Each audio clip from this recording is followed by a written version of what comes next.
آج ہم بات کریں گے ناظرین کہ خانہ کعبہ سب سے پہلے کس نے بنایا۔ قرآن کریم میں ہے نا کہ ان اول بیت وضع للناس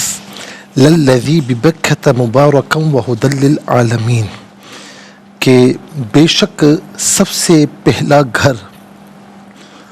کہ جو لوگوں کے لیے بنایا گیا وہ مکہ میں ہے، اور یہ مبارک ہے اور تمام عالمین کے لیے ہدایت ہے۔ اس کے بارے میں آتا ہے ناظرین کہ جب اللہ تعالیٰ نے حضرت آدم علیہ السلام کو جنت سے اترنے کا حکم دیا تو فرمایا کہ تمہارے ساتھ ایک بیت بھی اتاروں گا جس کے گرد ایسے طواف کیا جائے گا جیسے عرش کے گرد فرشتے طواف کرتے ہیں۔ اس کے پاس ایسی نماز پڑھی جائے گی جیسے جو ہے وہ عرش کے پاس فرشتے کوئی حالت سجدہ میں ہے، کوئی حالت قیام میں ہے، کوئی حالت رکوع میں ہے، کوئی حالت سجدہ میں ہے۔ پھر آدم علیہ السلام کو حکم ہوا تو ناظرین کوہ ہرا، یعنی جسے جبل نور کہا جاتا ہے، یہاں سے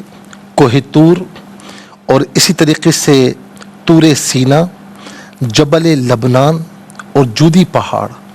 ان 5 پہاڑوں کی مٹی اٹھائی گئی اور اس سے خانہ کعبہ بنایا گیا۔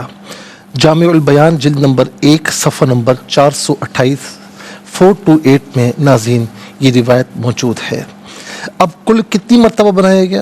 ناظرین اس کے بارے میں ہے، یہ بھی روایت ہے کہ سب سے پہلے فرشتوں نے بنایا، اس کے بعد حضرت آدم علیہ السلام نے بنایا، اس کے بعد آدم علیہ السلام کے بیٹے شیس علیہ السلام نے بنایا، پھر ناظرین طوفان نوح میں اسے اٹھا لیا گیا۔ انبیاء اور رسول اعظام علیہ السلام اس کا حج کیا کرتے تھے لیکن یہ بیت اللہ اپنے مقام پر موجود نہیں تھا۔ پھر ابراہیم علیہ السلام کو وہاں کے بارے میں جگہ متعین کر کے بتایا گیا کہ اس مقام پر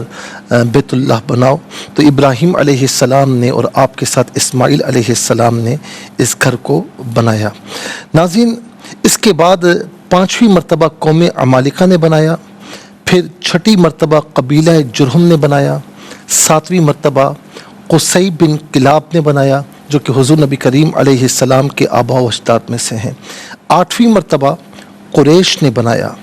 ناظرین یہ وہ مشہور تعمیر ہے جو حضور نبی کریم علیہ السلام کی بعثت سے پہلے ہوئی اور تقریباً 5 سال پہلے ہوئی، اور یہی وہ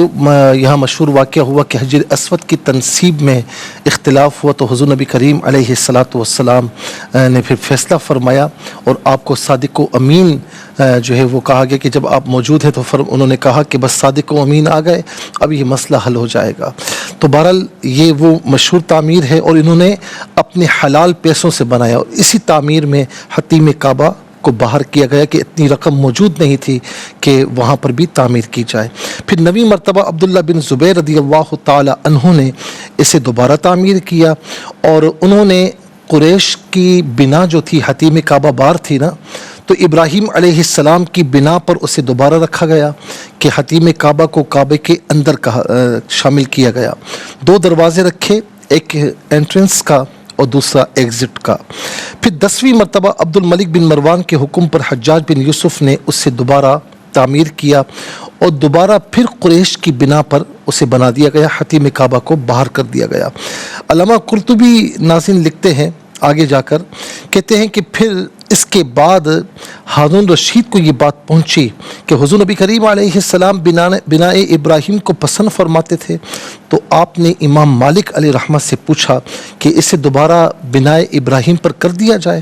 تو انہوں نے منع کیا کہ یہ اسے چھوڑ دیا جائے، اپنے مقام پر رہنے دیا جائے، ورنہ یہ بادشاہوں کا کھیل بن جائے گا۔